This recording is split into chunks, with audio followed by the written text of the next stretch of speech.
handa na ang ating mga sangkap sa ating pagluluto ng ampalaya con chicken. Ayan, chicken ang sahog natin guys. Para maiba naman. At syempre ito yung ating itlog. Ayan, syempre batihin natin to. Batihin lang, nabatihin para mag-mix yung white cell niya at saka itlog. Then guys, tara, umpisahan na natin ang ating pagluluto. Hello guys, umpisahan na natin ang pagluluto. Ayan, maglalagay na tayo dito ng oil. Ayan, oil natin. Hintayin natin ang minute ng ating oil.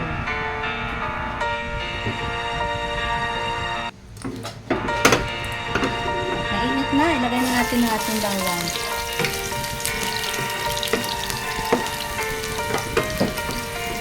Guys, ang iluluto natin ngayon ay ampalaya con chicken. Ayan, masustansyang ulam.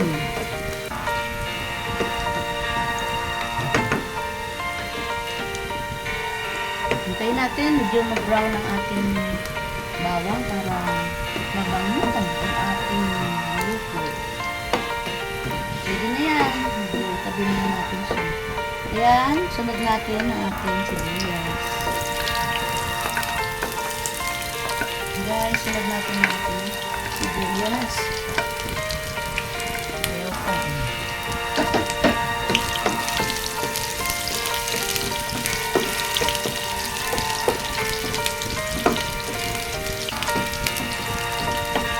At isunod na rin natin guys ang ating kamatis. Para sabay-sabay na. Makatipid tayo sa gas kasi medyo mahal pa ang gas ngayon. Mahal pa guys ang gas. Grabe ang itinaas ng gas natin.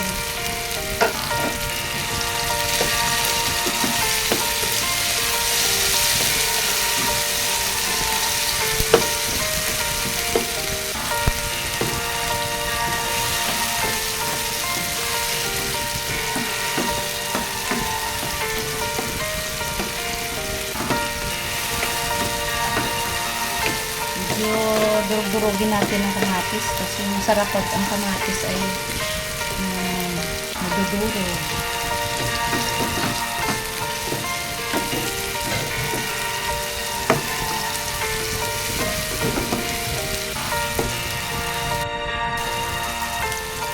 Sunod na rin natin ang ating chicken. Ayan. Sunod natin ang chicken.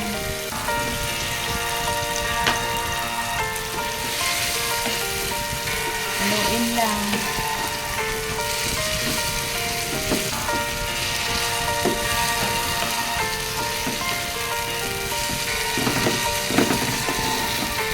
At syempre habang igigisa natin, lagyan natin ng kunting asin, tuyo, at paminta. Paminta pino guys ang ilagay natin. Yan.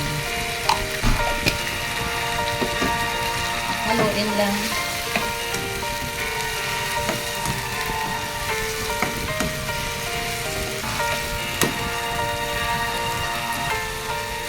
Haluin lang maigi para maluts yung ating mga seasoning na nilagay sa ating chicken dyan.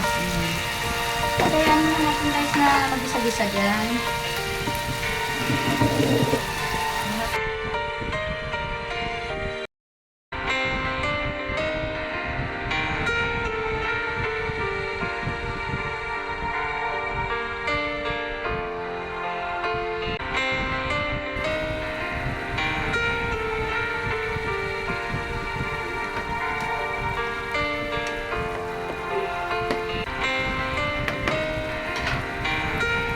Natin guys, hayaan muna natin magisa-gisa ang ating chicken.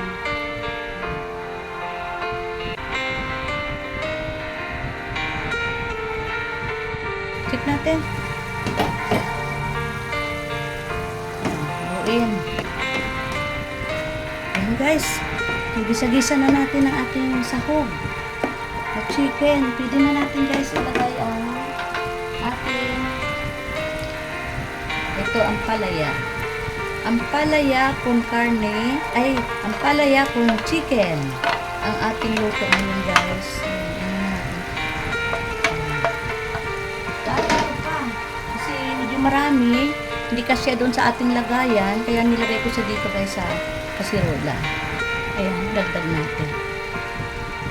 Ito guys, hindi ko na pinigaan kasi para ang vitamins ng ating ang palaya ay makain talaga natin. Kaya ito, hindi ito mapait kahit nahaluin. Kasi ang ating ampalaya ay yung bang sabi nila pag yung kanyang gilit-gilit ay medyo maano hiwa-hiwalay, hindi masyadong maalat daw yun. Hindi daw maalat. Kaya pinili ko yung ampalaya na medyo hiwa-hiwalay. May space ang kanyang gilit-gilit. Ganyan lang paghalo natin.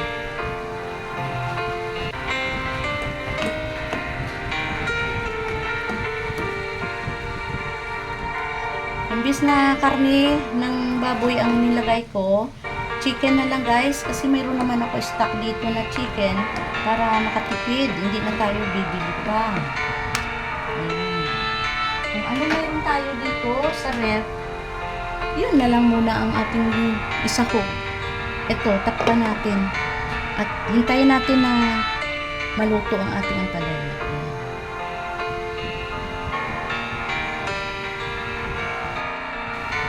Check natin guys. Ayan, nagisa-gisa na. Nagisa-gisa na guys ang ating ampalaya. Yan o, nagtubig na siya. Wala pa akong nilalagay ng tubig. Pero mayroon na siyang tubig. Pero maglalagay pa rin tayo guys ng kunting tubig. Kasi masarap din yung medyo kasi mamaya mag-a-absorb din yan. Kunti lang.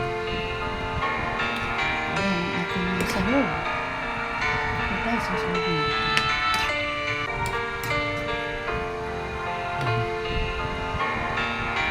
At takipan ulit natin guys.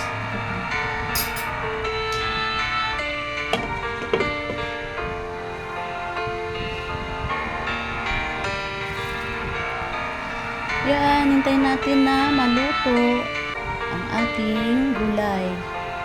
Kayo guys, ano ang ulam nyo ngayong araw? Ako ito, kailangan din natin ng sustansyang ulam. Kailangan kumain tayo ng ampalaya para iwas diabetes. Ayan guys. At, syempre masustansya itong gulay na. Shout out pala dyan sa aking team Stardom Pastilan, sa lahat ng mga members ko na patuloy na pag-support sa ating team. At syempre, sa aking mga Bicha TV channel members, thank you very much sa inyong patuloy na support sa aking channel, Bicha TV. At hindi, syempre, mahuli ang ating the best supportive admin, Mami Dory Vlogs, nandyan sa America, sis. Ingat-ingat ka lagi dyan. We love you, sis. At syempre, sa lahat ng mga nanonood ngayong gabi sa aking premiere, shout out sa inyo dyan. Sa dami nyo, hindi ko na kayo isa-isahin. Ano na lang, ingat-ingat kayo lagi. I love you all sa inyong suporta. Syempre, sa ating mga viewers, silent viewers, subscribers, at syempre, family, friends, and relatives. Shout out sa inyo. I-check natin guys. Yan. Yan. Ito na ang ating mukhang malambot na ang ating gulay guys. Yan. Siyempre tikman natin guys kung okay ang asin natin. Medyo matabang ng konti. Kaya dagdag tayo ng konting asin guys. Kunting asin.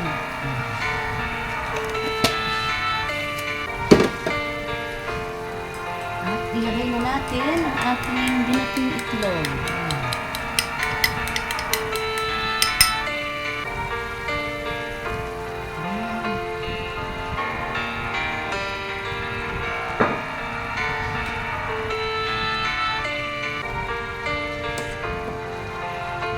Dalawang itlog lang guys ang nilagay ko. Okay na yun.